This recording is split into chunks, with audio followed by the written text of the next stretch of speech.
Strait in the next few weeks, consistent, again, with our long-standing approach to defending freedom of the seas and international law.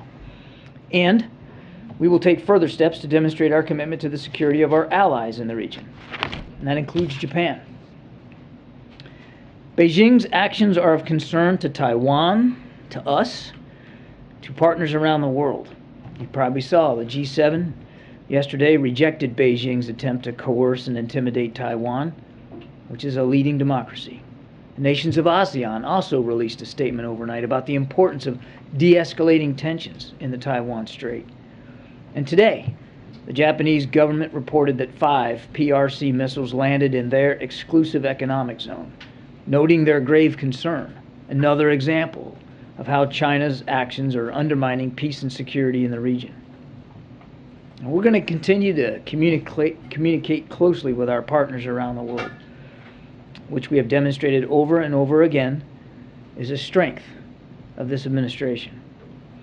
Beijing's provocative actions are a significant escalation in its long-standing attempt to change the status quo. As just one example, over the past 2 years, the PRC has more than doubled the number of aircraft that they have flown over the center line that separates China and Taiwan as compared to the time period between 2016 and 2020.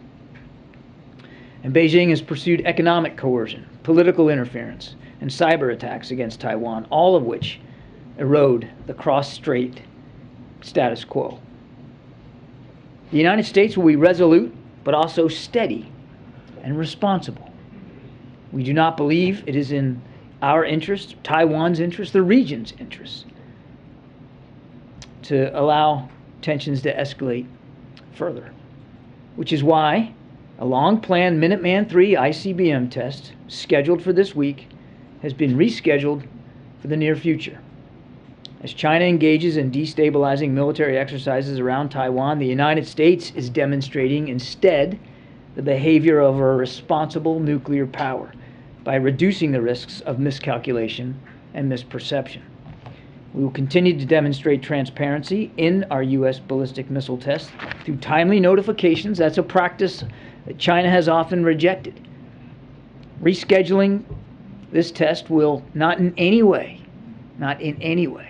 impact the modernization, the readiness, or the reliability of America's safe, secure, and effective nuclear deterrent. And the test will happen. It will be rescheduled for the near future.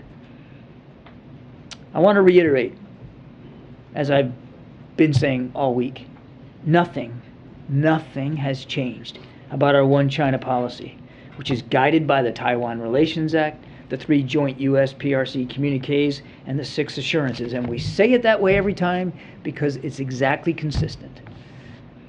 And we said that we oppose any unilateral changes to the status quo from either side.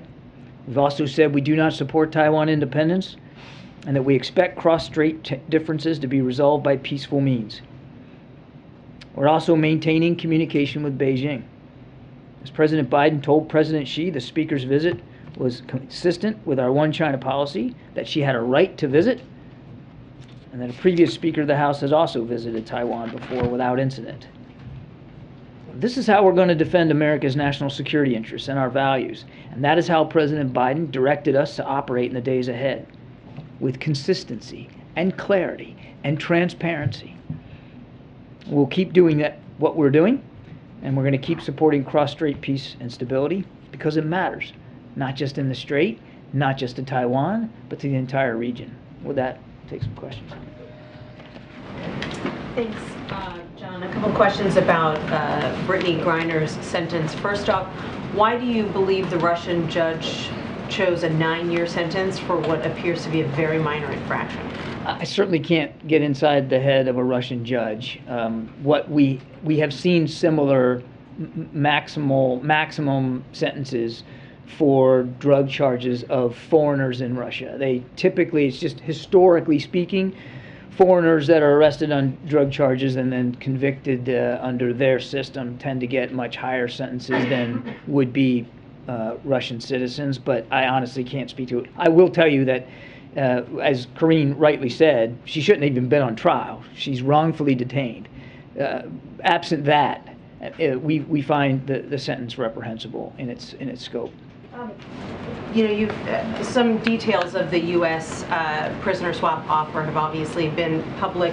Do you think the Russians would ever accept a prisoner swap that wasn't 1 for 1 or 2 for 2, 2 of our prisoners for 2 of theirs? That's a better question for the Russians. What I can tell you is that we put forth a serious proposal. And I know everybody is making some assumptions here about what that proposal is. I won't go into detail about it.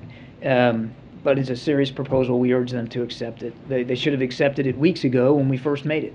Why did you make the details of that offer, or the fact that you made an offer public? Doesn't that encourage Russia or really any bad actor to take more Americans prisoner, thinking the Americans are going to be willing to deal? Yeah, Tyler asked me that same question, I guess a week or so ago.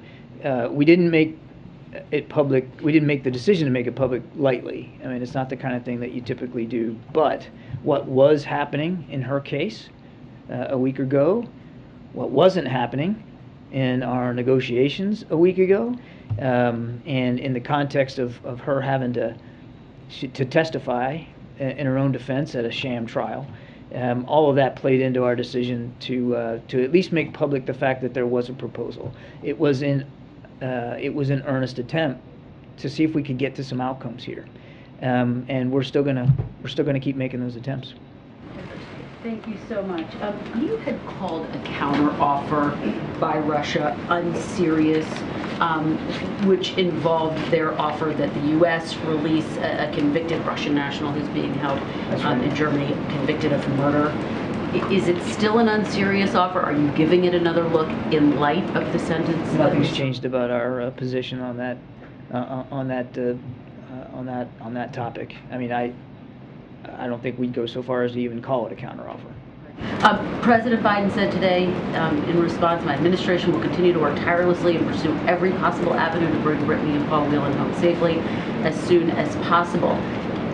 Is that a suggestion that he's willing to go even further? Is there more that the U.S. can do to pressure Russia to accept this offer?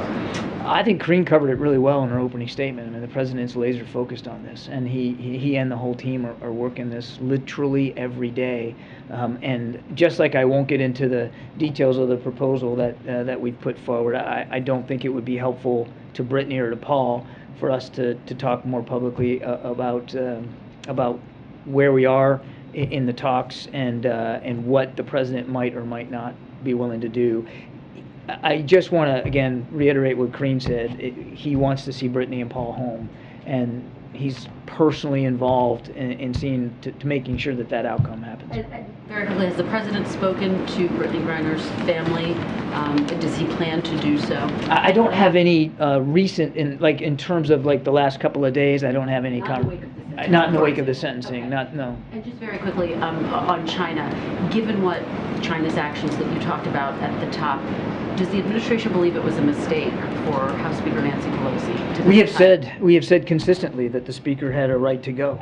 As Speaker of the House and a member of Congress, she had a right to go. And I know we're all focused on the stop in Taiwan, and certainly given the events of the last 12, 18 hours, understandably so, but she's not just going to Taiwan. I mean, she's moved on now to visits in Japan and South Korea, 2 treaty allies, Japan in particular, deeply concerned about what's going on. And we'll let the Speaker talk about her travels and what she's learned, what she's heard, what her takeaways are. I won't talk for her. Members of Congress have every right to travel overseas, and that includes Taiwan, and they have both from both parties have just this year. And she's the Speaker of the House, but she's also a member of Congress. She has the right to go, and our job was to make sure that she had a safe and secure visit. We did that. We're still in touch with her staff. We're still responsible for making sure the rest of her trip is safe and secure. We'll let her talk about it when she gets back. Thanks, John. On Griner, I know you said you can't get into too many details here, but can you say if there are non-prisoner concessions on the table at all that you would be willing to consider? I'm not going to get into any more detail. Okay, and then And on China, is the president considering another call with President Xi at all, given how these escalating tensions? I don't have any call on the schedule to talk to or to announce. Is that being considered at all? I'm not going to get ahead of the president's schedule. As I said in my opening statement, the lines of communication with China are still open at different levels, of course, but I won't get ahead of the president's schedule. Thank you, and thanks so much, John. So you've explained what the U.S. is trying to do in terms of sending out military, the USS Reagan, to the region to ensure, I assume... She was already in the region, yeah, but... Understood. Okay, so that, I assume that's also part of keeping shipping routes and open and safe. I understand that the Taiwanese president is also saying that she's in contact with U.S. allies to ensure that airports and seaports remain open. Is that also part of the what the administration is trying to do here? And the other thing is just to touch on the kinds of communications that you're having with the Chinese government. Do you believe that at this point there is a diplomatic off-ramp for this crisis? Well, we certainly would like to see the tensions de-escalate, and if that's best done through diplomacy, the United States would fully support that. We want to see the tensions come down. I would submit to you that they could come down very easily by just having the Chinese stop these very aggressive military drills and flying missiles in and around the Taiwan Strait. You don't need diplomacy to just simply stop doing something that's escalating the tensions and putting peace and security in the region at risk. Look, the Ronald Reagan and her escort ships, very capable strike group. They're there to monitor the situation. They'll be there for a little bit longer than they were originally planned to be there. Again, I won't get ahead of the ship's schedule, but the president believed that it was the prudent thing to do to leave her and her escort ships there just a little bit longer. Just to follow, is there any kind of support that the U.S. is providing to Taiwan in terms of protecting it in the context of cyber security attacks? I think that's also something that the Taiwanese are concerned about. Yeah, look, I for lots of good reasons, we don't talk about steps we take either unilaterally or bilaterally in cyberspace. We are committed, as we have been now for decades, to Taiwan's self-defense. I'll leave it at that.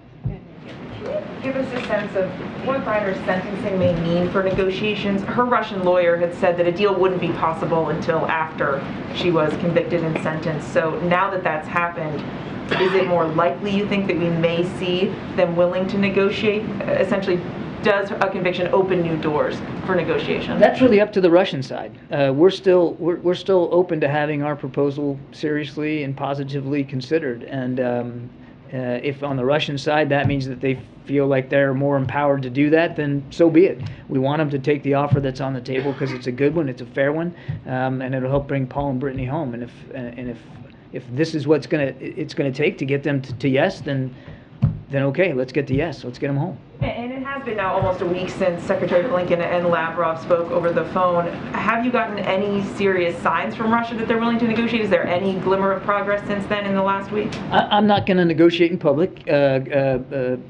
Conversations are ongoing at various levels, and I'll just leave it at that. And just to follow up on Nancy's question, what message do you think the Russians are trying to send to the U.S. by giving Brittney Griner so severe a sentence?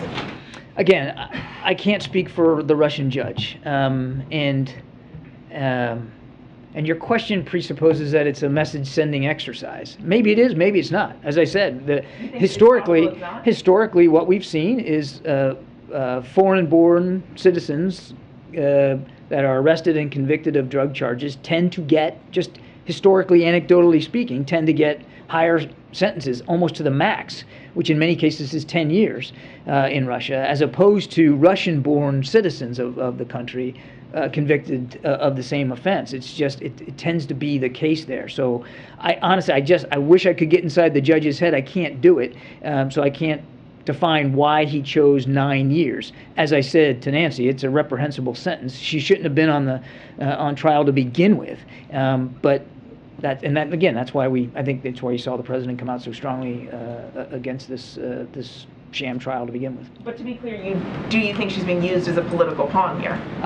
We think that Brittney and Paul Whelan are being wrongfully detained.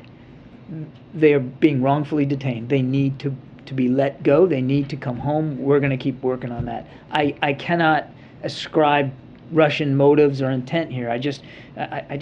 It wouldn't be appropriate for me to try to speculate what's in their heads. All I can do is tell you where President Biden is and the national security team. Wrongfully detained, need to come home. There's a deal on the table.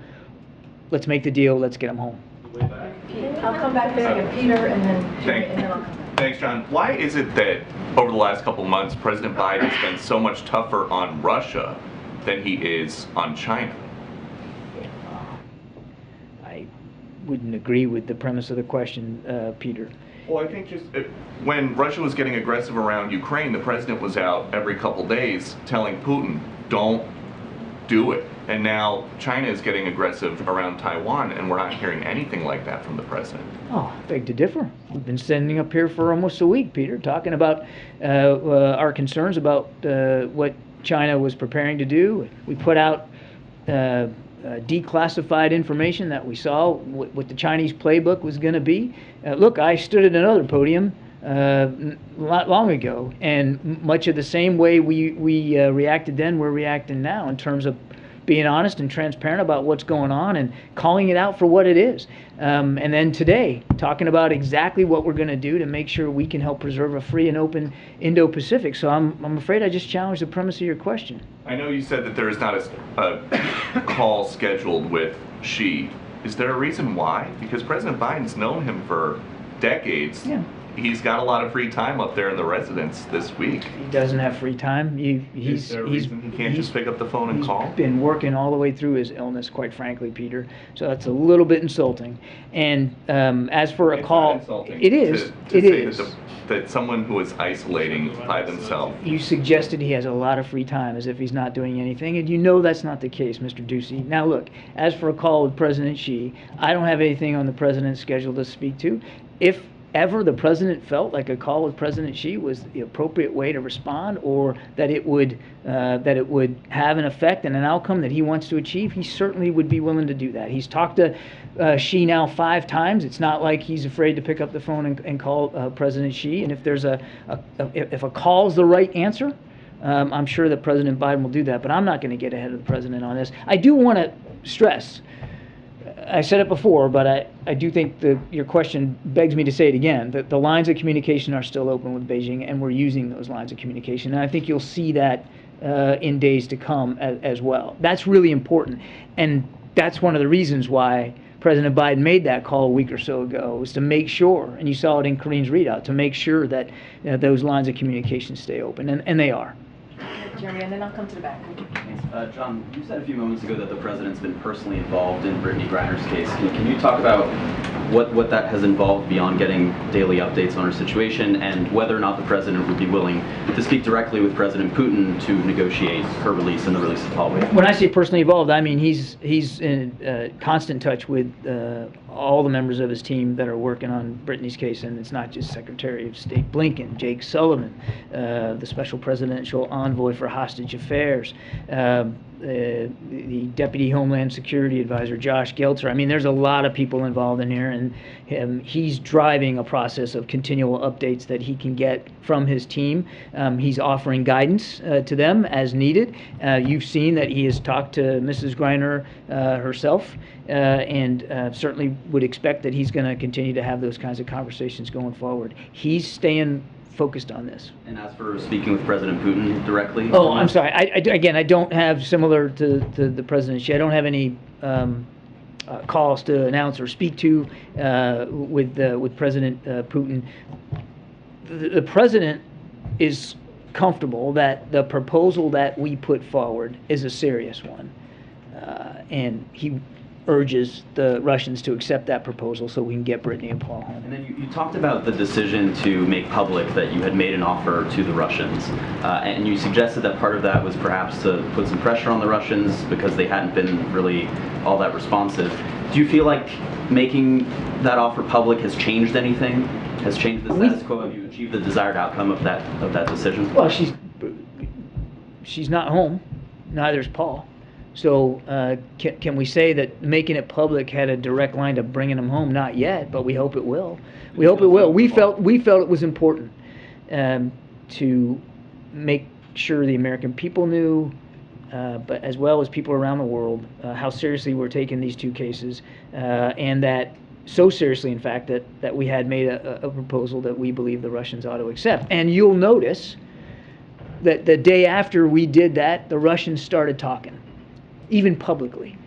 So I'll leave it at that. And then on a separate issue, CNN reported today that the Department of Homeland Security is going to stop wiping mobile devices of high-level officials and political appointees without backing them up first, and is launching a 30-day review of policies. Is the White House directing any other agencies to take similar steps, including the Department of Defense, for example? I'm not aware of any other instructions to other agencies. And then just lastly on Russia more broadly, can you speak at all to this newly declassified intelligence that Russia is preparing to plant fabricated evidence as it relates to this attack on the yeah, I can actually. prison? Yeah. So I can share, based on downgraded intelligence, that we expect that Russian officials are planning to falsify evidence in order to attribute the attack on the Olenivka prison, prison, on the 29th of July. They're going to try to attribute that attack to the Ukrainian armed forces. We anticipate that Russian officials will try to frame the Ukrainian armed forces in anticipation of journalists and potential investigators visiting the site of the attack. In fact, we've already seen some spurious press reports to this effect where they have planted evidence. We have reason to believe that that Russia would go so far as to make it appear that Ukrainian HIMARS, the high mobility advanced rocket systems that have been so much in the news lately, were to blame, and to do that before journalists arrived on site. And again, we're beginning to even start to see some press reporting to that effect.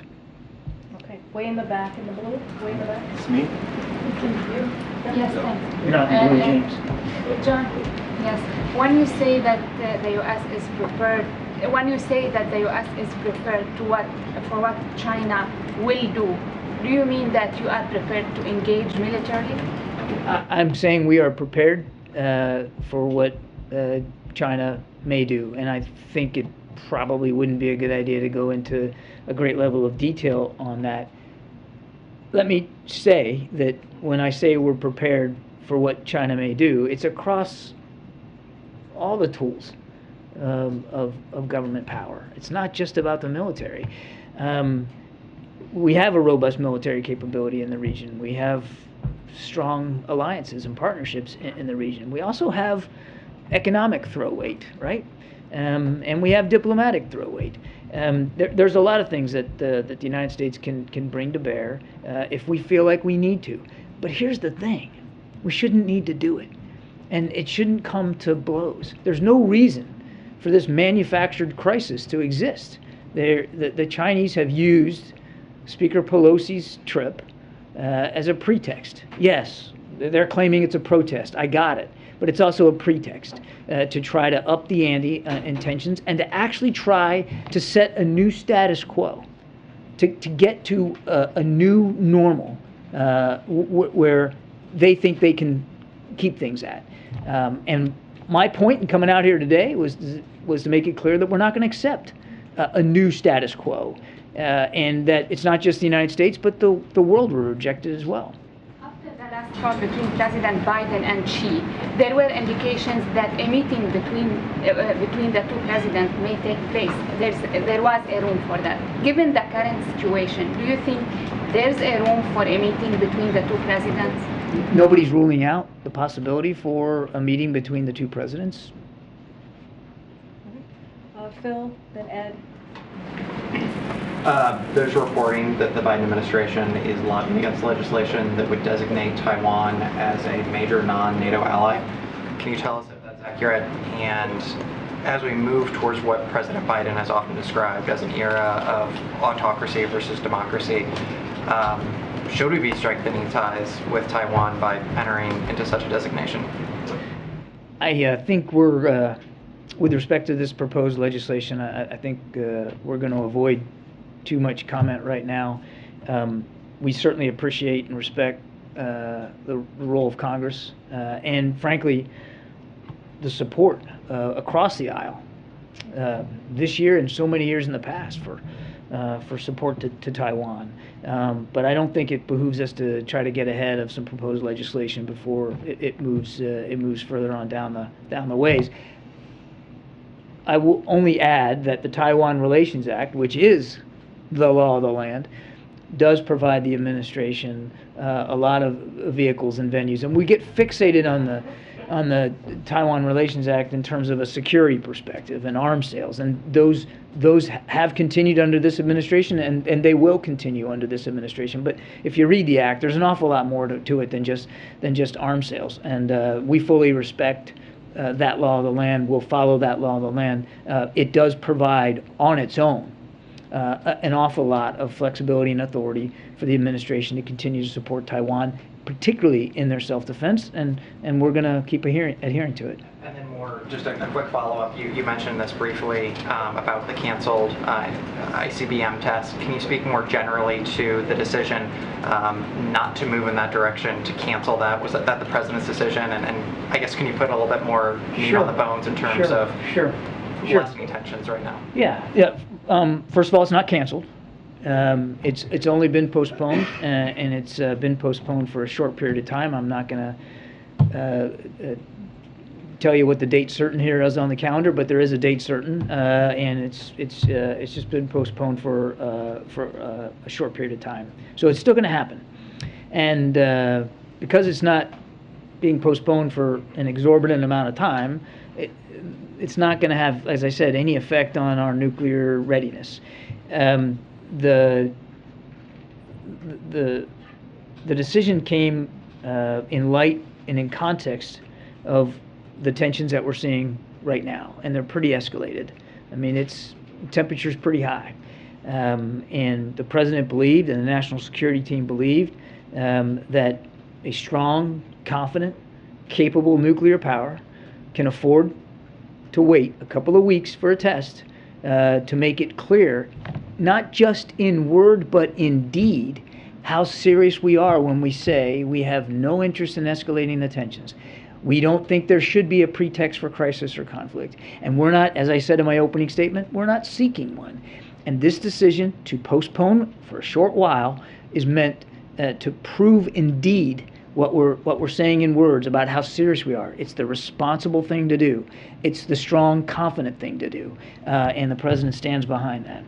Just a couple more. Ed, and thanks, Karine. Yeah, thanks, Karine. Thanks, John. So, given the aggression that we're seeing from China around Taiwan, and the FBI director today saying that China is the biggest threat to the U.S., the number one threat to the U.S. in the next 10 years, would the president then caution companies from expanding business or doing business in China? We have been nothing but transparent with businesses about private corporations about our concerns regarding operations in or with China. But they're private companies, and they make their own decisions, and we have to respect that. What about supply chains with the activity going on around Taiwan? How is that affecting our supply chains, and will we have problems? I don't think we've seen any effects yet. I mean, we're only a few days into this, so it's something we're watching and certainly concerned about. But we've also, I would add, thanks to COVID, I mean, we've done a lot of work, particularly in the last 18 months, to make more resilient our supply chains across a range of sectors. Doesn't mean everything's fixed, doesn't mean it's perfect, but we've done a lot of work in that regard. So we'll watch and see how this goes. But there is a lot more resiliency in our supply chain capability now than there was, a couple years ago. Can you clarify what your job is at the White House? Thank you, Admirals over here, Sebastian. I see, I'm looking right at you. Okay. There's a lot of people in blue jackets here. So back to Ukraine and the deaths of those Ukrainian POWs. So the US is coming under, you're saying, like a whole fabricated, propaganda narrative is being spun. Is there anything that the administration will be able to point to, have people look at when they look at what the pictures that have been and so on, that would tell you that that would not be a HIMARS? Is there any evidence that you're going to be able to bring? Well, let's see what they plant, right? I mean, let's see what let's see how they play this, and if we have evidence or information that suggests that they're going to plan evidence to include maybe pieces of HIMARS, and we'll see what they do with it. I mean, I think yes. I mean, analysts would probably, depending on how big the piece is, and well, you'd be able to look at it and know whether it was in fact coming from the munitions that HIMARS fire. Is that what you? Yeah, I kind of meant starting from now, not when whatever is going to be shown to journalists is shown. I mean, now, so far, is there anything that people could look at and say that doesn't look like a HIMARS impact, or yeah. Is there anything the U.S. is going to be able to bring forth itself? I'm not aware of any imagery now that we have that will allow us to do that. But look, this is all fresh information. We'll see what they do with it, it's another common play out of the Russian playbook here to accuse others of what you did yourself. And I'm not a criminologist, but I reckon you don't plant evidence unless you're trying to put the blame on somebody else. Just quickly on Iran, if I might, the nuclear talks that have restarted. Would it be fair to describe this as a last-ditch effort? I'm sorry? The Iran nuclear talks that have restarted. A last-ditch effort? Yeah, is it fair? Because I mean, the Europeans are calling it like a little bit of a last-chance saloon.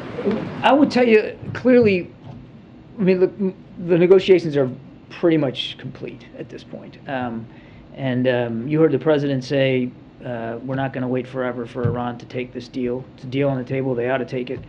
I'm not going to slap a label on it and say last ditch, but clearly time does appear to be getting very short in terms of being able to get to a deal.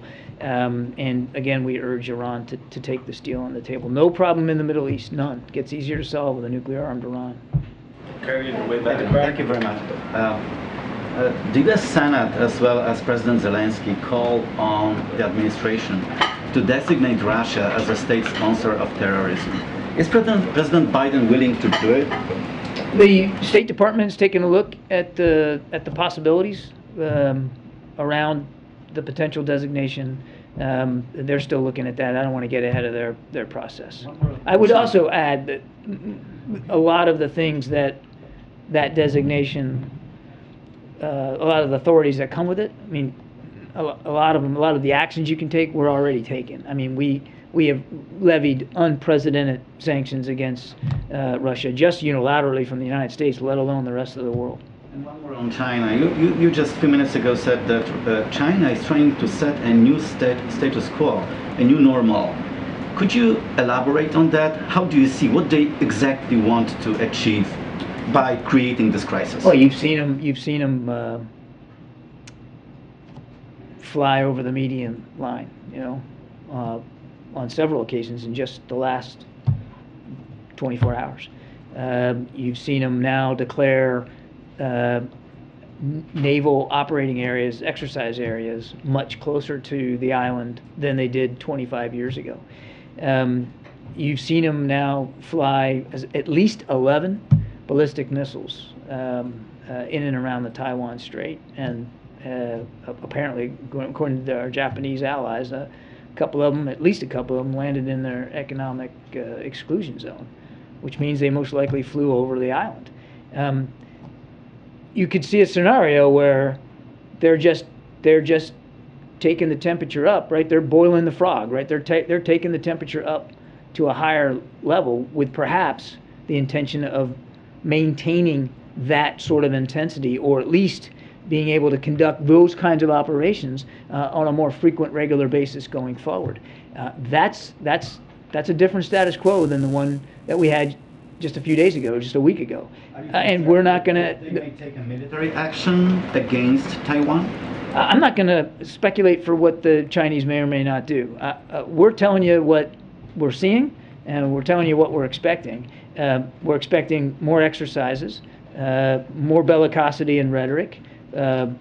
We're expecting additional incursions, and we'll see how this plays out. As I said, there's no reason for this to erupt into a crisis. There's no reason for this to come to blows, and nobody wants to see that happen. And I'll tell you this, having operated a little bit at sea myself, the more hardware you have in close proximity like that, with tensions as high as they are, the higher risk you get of miscalculations and mistakes. And that is what could lead to something getting a lot more dangerous than it is right now. Okay, So we have it's to wrap not it a up. crisis Okay, right last now? question. Mr. Kirby, can you clarify Who's what, that? can you clarify what your Yes, sir. job at the White House is? You said that our Can you policy clarify toward that? China has been consistent. Your name is Simon, right? Yeah, I really want to ask you a question. Simon? I'm Simon? trying to ask you this question. Simon. If you allow me to ask you the question. Sir, I'm gonna call on this man. Now, sir, listen now. I've been polite to you, but I expect a little bit of respect in return. You know where we are? This is the White House press briefing room, and you need to be more respectful. I'm gonna call on this reporter. You described our policy toward China as Job at the White House consistent isn't and if you're clear, but auditioning to replace the Karine. U.S. policy toward Taiwan is also described as strategic ambiguity. Don't you think it's sort of that ambiguity that has allowed tensions like we're seeing now to have developed? No, we would not agree with that at all. No. So on the subject of Americans detained abroad, the United Arab Emirates detained an American lawyer, a man named, let's see here, Asim Ghafoor. He is an attorney who's previously represented Jamal Khashoggi. It happened shortly before the president's trip to Saudi Arabia. Is there anything you can say about the administration's efforts to free him, or sort of any conversations? There's not a lot I can say about this particular case, sir.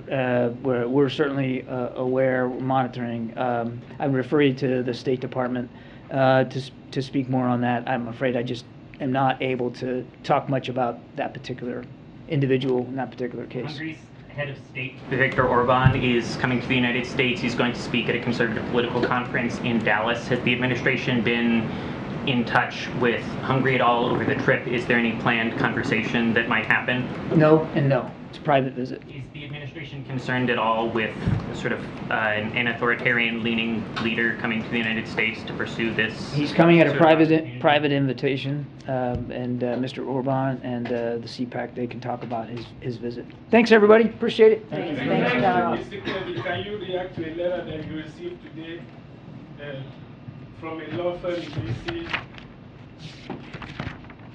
Okay, all right, we'll continue with that.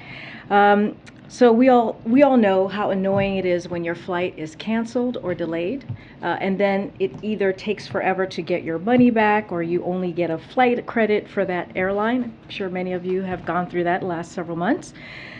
Today, the Department of Transportation issued a new rule to fix that. If your flight is canceled or delayed 3 hours for a domestic flight or 6 hours for an international flight, you must get a refund within 7 days of a refund request if you paid by credit card. That refund policy also applies if they change your arrival airport, if they add more stops, or if they downgrade the class you're flying in. The rule also has new protections if you can't fly due to a pandemic or medical advice. Under the DOT's proposal, when that happens, you're entitled to a non-expiring travel credit or voucher or a refund if it's an airline that got government assistance during the relevant public health emergency. With that, Josh, you want to kick us off? Yes, thanks, Karine. Yes. Tomorrow is Jobs Day, which is like Super Bowl for some of us. Fridays. Is it really? Look, there are a lot of nerds. Wow. And I don't follow football, but wow. I'm just saying, and 12 Super Bowls a year is great. Sounds exhausting. Friday's employment report is expected to show that job gains last month slowed to 250,000 from 372,000 in June. Does the administration view this as a sign the economy is healthy? So, as we've been saying for many months now, we are in a, and the president, including the president, has been saying that we're in a transition to a stable and steady growth. And during that transition, what you'll see is instead of that record high breaking job numbers that we've been seeing every month in the realm of 500,000 to 600,000 jobs on average per month, we're expecting to be closer to 150,000 jobs per month. And so that would actually that will be a sign of a success of this transition, and this kind of job growth is consistent with the low unemployment numbers that we've been seeing, that rate of 3.6%, and we see that, and others have see that as a healthy economy. Just We'll jump around. quick one. One quick one. I don't know. With every... Usually this goes on for a while. I just have the one left. Based on everything that's happening in Asia right now, does President Biden consider China to be an opponent or a competitor? Look, and Kirby said this, and we've been saying this for the past couple of days, right? More than a week. And I'm going to answer it this way because this goes to why this has come up, which is the speaker going to Taiwan. You know, she has the right to go to Taiwan. She has the right to travel wherever she wants. She is the Speaker of the House. She is a member of Congress. We will not ever tell her where to go. And we've been really clear with China. We have said no policy changes at all. The one China policy stands. And the president just a week ago today spoke to President Xi. It was the 5th time that they spoke. They continue to have an open dialogue. And so that is, I just want to make that really clear, and just, you know, they're the ones escalating here. Just the relationship moving forward, though, would he consider China a competitor or an opponent of the United States? I mean, look, when you think about our economy, when you think about how we're competing around the world, around the globe, you think about the CHIPS Act, right, and the CHIPS and Science Act. One of the reasons we talked about making sure that got done in a bipartisan way, we saw that happen just a couple days ago, is we want to be able to compete, right? We want to be able to compete with China. And we want to be able to have those manufacturing jobs, investment in the United States, and also strengthen our supply chain, make sure we strengthen our national security. So, you know, as it relates to that in that realm, you know, yeah, we want to be competitive as a country. Okay. Thanks, Brittney. When was the last time President Biden spoke with Senator Sinema? Don't have a call to read out to you at this time. Can you tell us how he views his role in getting the Inflation Reduction Act over the finish line? I know you've been asked some version of this question probably every day this week. Trying to take another stab at it, though. What does he think he needs to do? Is he going to be picking up the phone? Will he be inviting Senator Sinema here? How does he view his role? Well, I can tell you how he views this anti-inflation piece of legislation. He's grateful for it. He thinks it should be passed. He thinks it's going to change the lives of middle-class Americans across the country. When you think about the prescription drugs, when you think about lowering utility costs, this is going to be critical. When you think even about the ACA provisions, lowering healthcare costs as we talk about premiums, and how important that is to many Americans. So that's how he sees his role in continuing to talk about it. We have been talking about these pieces, these components of this legislation for some time now. And so he's going to continue to have conversations. Our team is going to continue to have conversations with members of Congress. But he's been very clear. He wants to see this pass and to his desk so he can sign. Given how important he believes it is, as you just laid out, he took a decidedly step back and let Senator Schumer and Manchin really be the two engaged in the negotiations to get the Inflation Reduction Act to this point. So I guess the question is, does he feel like he wants to have a more direct engagement in these final round of negotiations with Senator Sinema asking for changes? So what we've been pretty clear about, I think for about a year, actually probably since the beginning of this year, is that we were not going to negotiate in public. We believed that the Senate, the House, they need to do their work. We let them speak to the pieces of legislation that they're putting forth and they're trying to move forward. We support this. We support the work that Senator Schumer and Senator Manchin are doing. Again, this is incredibly important to the American people. I think, though, what is important, I know there's always this focus on Democrats and on what's happening with Democratic members in the Senate. I think what's important here is when you look at this bill, when you look at this this anti-inflation piece of legislation, and you look at the support across the country, it is bipartisan. It is bipartisan support. There was the Politico Morning Consult poll that came out yesterday. More than 70% of support for many components of that bill. And it's Republicans in Congress who are opposing this. They're the only ones who are opposing this. And I think that's what matters. What matters to us is what Democrats are trying to do and how we're trying to change the lives of the middle class. Just very quickly, Senator Sinema is not yet supporting it, and based on our reporting, she is opposed to closing the carried interest tax loophole. Would the president support a final piece of legislation that did not include that? Look, and I can't speak for Senator Sinema, I'm not going to. She can speak for herself. I know that she's more than capable of doing that. What I can do is speak for this president and how he sees this piece of legislation that is so critical and important. And when you think about the corporate tax component, that 15%, you have corporations who are paying $0. And this is an opportunity to close that loophole. We've heard from many experts talk about how that 15% on corporate businesses is going to make a difference. It's going to be able to add that $300 billion so that we can bring down the deficit. It's going to be able to have Americans have lower costs. And so that's what we see and we think, and we have been very clear on that, how important it is to close that loophole and make sure that we're not increasing taxes on middle-class Americans that are making less than $400,000. And that does this. This act does that. Great. We've seen big oil companies report huge profits yet again in recent days. But since gas prices have started falling, we haven't seen the same level of criticism from this administration. Is profit taking in that industry and a lack of investment in production still a big issue for the Biden administration? So can you say that one more time? Sure. We've seen big oil companies make big profits in the recent days. We haven't heard the same level of criticism from this administration since gas prices started falling. And just wondering if that is still an issue for the Biden administration. Are you still looking to curb profit taking and increase production? So we've been very clear about that piece, making sure that the oil companies, the profit that they're making actually goes to the American people.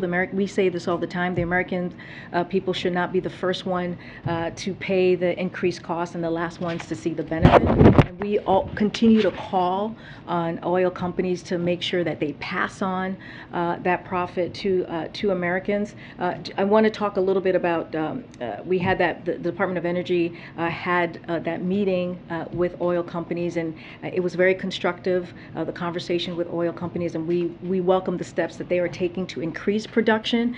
For example, just want to give you a couple of examples. After discussions with the Department of Energy, one company just last week announced that they are bringing back refining capacity at a New Jersey facility, so that is important.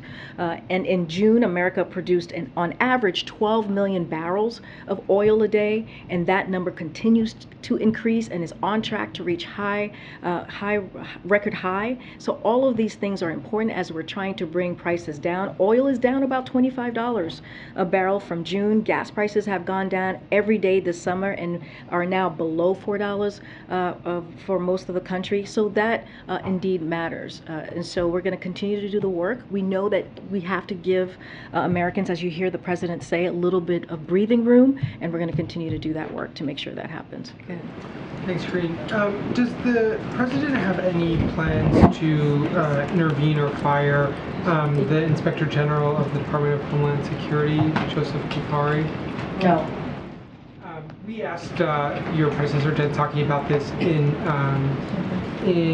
April when the leadership of the Senate Judiciary Committee, Senators Durbin and Grassley, expressed concerns about him. Obviously, this was before some of the concerns that have been raised in recent days about January 6th. And she said that she would follow up on that. I'm wondering, have there been any conversations in the White House about his leadership? There's no personnel updates that I have for you at this time. Look, the president has been very clear, I think I answered some of this yesterday, that he believes in the independent role of the Inspector Generals and that they serve an important function in ensuring accountability for the American people. That still stands. He believes that.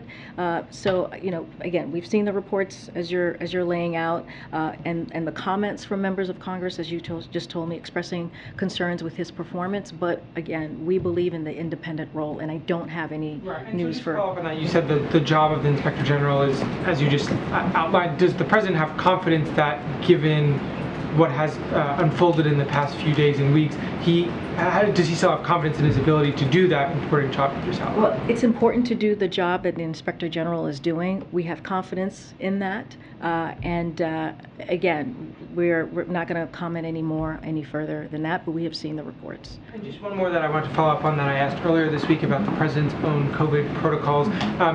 As soon as he tests negative, is he fully free from isolation, or is there, I know other White House staffers have been required to test negative twice before returning to work? What are the protocols for the So President? basically for isolation, today is day 5 of the rebound, because this is a rebound, not the first, I don't want to say bout, because this is a continuation, it's just a rebound.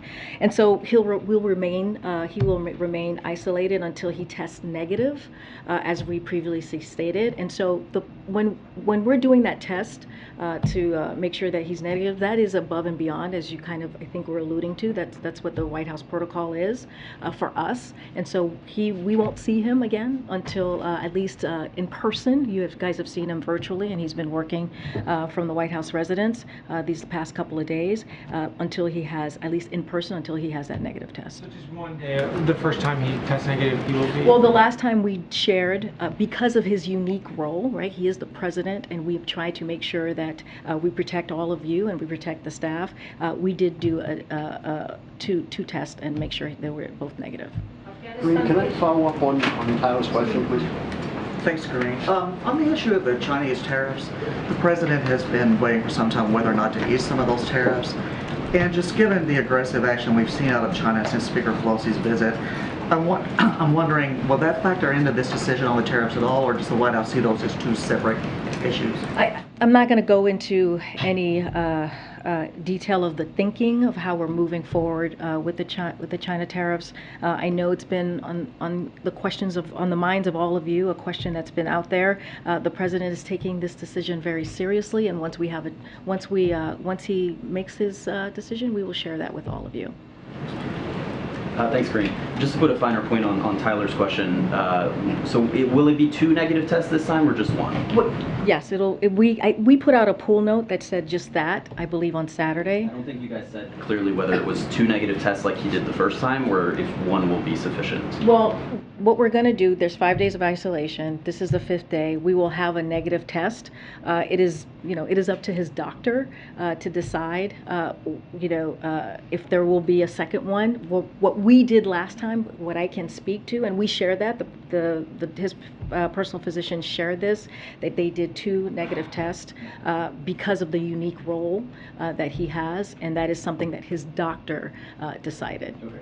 And then on monkeypox, we learned in the last 24 hours that the Department of Health and Human Services failed to ask that the bulk of the stocks of the vaccine that it already owned be bottled for distribution quickly enough. And does the President feel like his administration and the Department of Health and Human Services in particular has acted with enough urgency to confront this monkeypox? So I want us to take a step back on this, because this is really important, and I know that many folks have questions about this, and we are going to do everything that we can to end this outbreak. That is our commitment, and that's what we're going to make sure that we do that. So, as you all know, the monkeypox outbreak has evolved rapidly and uniquely from prior outbreaks. So we are in it's a different dynamic than it was the last couple times, because monkeypox has been here in this country before. And so we have aggressively responded at different stages of this outbreak. And so just wanted to give you a little bit of that context, because it's spreading at different phases here. First, within 2 days of the first confirmed case of monkeypox in the U.S., we began deploying vaccine to states and jurisdictions and pre-positioning tens of thousands of additional doses in the strategic national stockpile. The initial science led us to believe, and this I think will answer your question a little bit, based on recent past monkeypox outbreaks, that those doses would be sufficient to meet the needs of the country, as what we knew at that time, because it's dynamic, it's changing. And so, but however, infectious diseases are dynamic, as I just said, and unpredictable, inherently unpredictable, which is why as soon as we saw that this outbreak was different and transmitting much more rapidly, we quickly moved to order tens of thousands of more doses. So just to give you a little bit of the numbers that we have made more than 1.1 million doses available and shipped more than 600,000 doses. Those are currently out there going into jurisdictions, to states. And so, and with more being delivered each day, we also have ordered 5.5 million additional doses, which are helping us get more doses out sooner, knowing that more are on the way. So this is just part of the process and what we have been following the science and making sure that we are rapidly reacting to this, and that's what we've been doing this past couple days. There is currently a mismatch between the number of doses that the government has in bulk, the number of doses that have been bottled and sent out to state and local authorities, and then the number of doses that are actually needed. Does the president feel like his administration has acted with enough urgency? I mean, what we're saying to you is that I laid out how dynamic and how rapidly changing this virus has been, and also, you know, HHS just held a press conference and talked about this. That's why we kind of moved the briefing so you all can have a sense to hear directly from them. There was the 600,000 that they talked about. They went from testing capacity from 6,000 to 80,000 a week. That matters as we're trying to make sure we deal with monkeypox, and we're working hand in hand with local authorities to get the resources they need.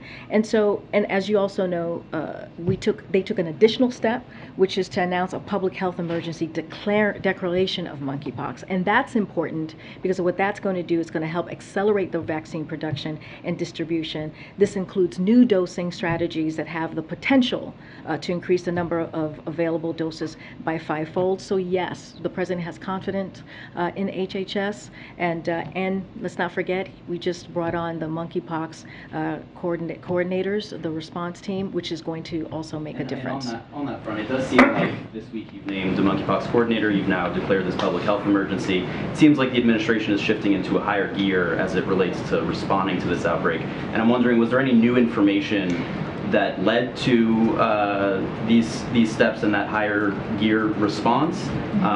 Because, you know, the WHO, it was nearly 2 weeks ago that they call this effectively a public health emergency. I think I answered that in the first question that you asked, which is the dynamic of this of the virus has changed. It's spreading a lot more rapidly than it had in previous times. And when the first 2 cases were known by the CDC back in May, we were meeting the moment at that time, and so now it's spreading much more rapidly. The dynamic of it has changed. That tends to happen inherently with viruses, and so this is what we're doing right now to make sure that we are responding to the needs of jurisdictions and states. The way back. Yeah, thank you very much. Can you go back to this event earlier today? Mary Barra of GM was there talking about the Inflation Reduction Act. One of the debates currently among Democrats is the electric vehicle subsidy provision. One of the senators from Michigan has been objecting to that. Can you say whether the president discussed the EV provisions in that at all with the participants in the call beyond the public media portion? So I haven't gotten a download from that call, and we were busy doing many other things before coming out here, so I can't speak to that specifically. On another bill, Senator Klobuchar has a big tech bill, the American Innovation and Choice Online Act, that looks like it's spilling to September. Senator Schumer looks like he's planning to bring it to the floor in September. Does White House have a view on that bill coming to the floor for a vote in September? The anti-big tech bill, or the big tech bill that would prevent those platforms from giving preference to their own products? Well, I mean, we're trying to deal with all the pieces of legislation we have. There's a lot going on. We're trying to deal with what we have in front of us. I would have to. Yes, we are aware of that. I would need to just talk to the Office of Leg Affairs to get more specifics and details on where we are on that. As you know, reform in the tech industry is something that's very important to the president. We've talked about that many times in the past 18 months, but I don't want to get ahead of our team. Okay, and finally, going back to the monkeypox issue, do you have a sense of whether will be a need for new funding from Congress for this? Yeah, again, we have been asking for, as you know, new funding, additional, for the COVID response. Again, I would just have to get in touch with our team. At some point in the next couple of days or weeks, we will have the monkeypox coordinators here in front of you, and you all can get to know him and both of them and ask your questions. Karine. Afghanistan, please. Follow-up on Secret Service. Thanks, Karine. You want to do this guy? Yeah, I'll come after you. Cool. I just haven't. I don't see you very often. I see you all the time. Just to follow up on the monkeypox updates, California, Illinois, New York have all declared states of emergency each.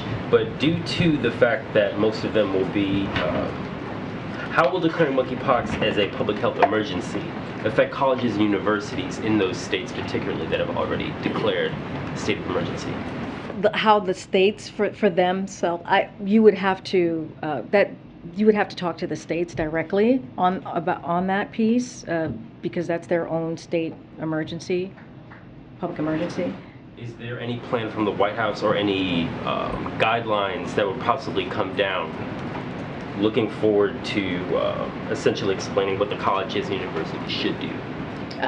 We don't have anything for you at this time, but I would go to the state specifically. You talked about California, you talked about New York, having their own state of emergency. I'm sure they have plans as schools are opening back up and dorms are opening back up. I'm sure they have specific guidelines to that I cannot speak to from here.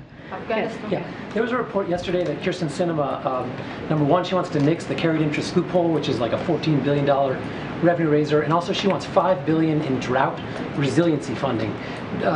Does the administration think we need a few more $1 billion for drought resiliency? Would that be a good thing? I'm not gonna speak to what the senator is calling for, asking for. That's negotiations that are happening in Congress. I'm just not going to speak to that from here. Can I quickly get you to respond to the Peter Meyer situation? He's one of the 10 Republicans who voted to impeach Trump. He went down on Tuesday night, but the DCCC and other groups were going hard to boost his pro-Trump opponent. Does the president have a view of playing ball in primaries like that in a way that helps Trumpists? So because of the Hatch Act, I cannot speak to any political campaigns or elections, midterms including, and so I just can't speak to that at this time. You talked about the old-fashioned days when you could, hang out with No, we don't do the old-fashioned days.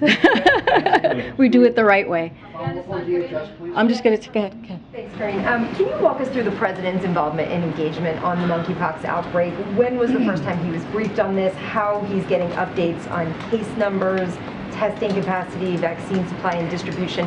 How much is he getting updated on this The right president now? is regularly briefed on monkeypox. This is something that is top of mind as well for him, and so I can assure you that he is regularly briefed by his senior teams, also by Secretary Becerra.